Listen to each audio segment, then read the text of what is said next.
திருவான்மியூர் பகுதியில் 7 முதல் 10 வயதுடைய 3 சிறுமிகள் அடையாளம் தெரியாத நபரால் பாலியல் வன்கொடுமை செய்யப்பட்டதாக புகார் அளிக்கப்பட்டிருக்கிறது. நீலாங்கரை அனைத்து மகளிர் காவல் நிலைய ஆய்வாளரிடம் இந்த புகாரானது அளிக்கப்பட்டிருக்கிறது. இது பற்றிய விவரங்களை எமது செய்தியாளர் சாலமன் விவரிக்க கேட்போம். சாலமன், அந்த நபரை பிடிப்பதற்கு எடுக்கப்பட்டிருக்கக்கூடிய நடவடிக்கைகள் என்ன, விவரிங்க.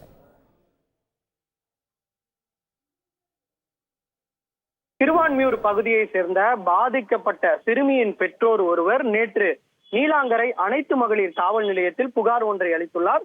அந்த புகார்ல தனது மகள் உட்பட 7ஆம் வகுப்பு படிக்க 7 வயது சிறுமி மற்றும் 10 வயது சிறுமி என மொத்தம் 3 சிறுமிகளை ஒரு 4ஆம் வகுக்கக்கூடிய மாணவர் ஒருவர் ஆசை வார்த்தை கூறி விளையாட வேண்டும் என ஆசை வார்த்தை கூறி அருகில் இருக்கக்கூடிய அடுக்குமாடி குடியிருப்புக்கு மொட்டை மாடிக்கு சென்று அங்கே இருக்கக்கூடிய ஒரு அடையாளம் தெரியாத நபரால் பாலியல் வன்கொடுமை செய்யப்பட்டுள்ளதாக அந்த புகார்ல குறிப்பிட்டுள்ளார். குறிப்பாக சாக்லேட் கொடுப்பதாக ஆசை வார்த்தை கூறி அந்த 3 சிறுமிகளையும் அந்த நபர் பாலியல் வன்கொடுமை செய்ததாக புகாரில் தெரிவித்துள்ளார்.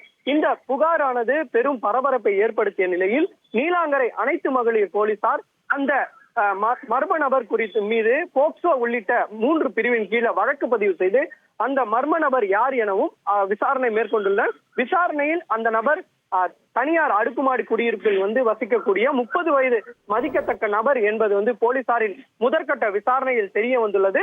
மேலும் இதே போன்று அந்த நபர் கடந்த 6 மாதங்களாக இந்த சிறுமிகளை வரவழைத்து சாக்லேட் கொடுப்பதாக ஆசை வார்த்தை கூறி அவர்களை பாலியல் வன்கொடுமை செய்ததாகவும் போலீசாரின் முதற்கட்ட விசாரணையில் தெரிய வந்ததை அடுத்து அந்த நபர் தொடர்ச்சியாக தற்போது தலைமறைவாக இருந்து வருவதால் அவரை பிடிப்பதற்காக 3 தனிப்படைகள் அமைக்கப்பட்டுள்ளது.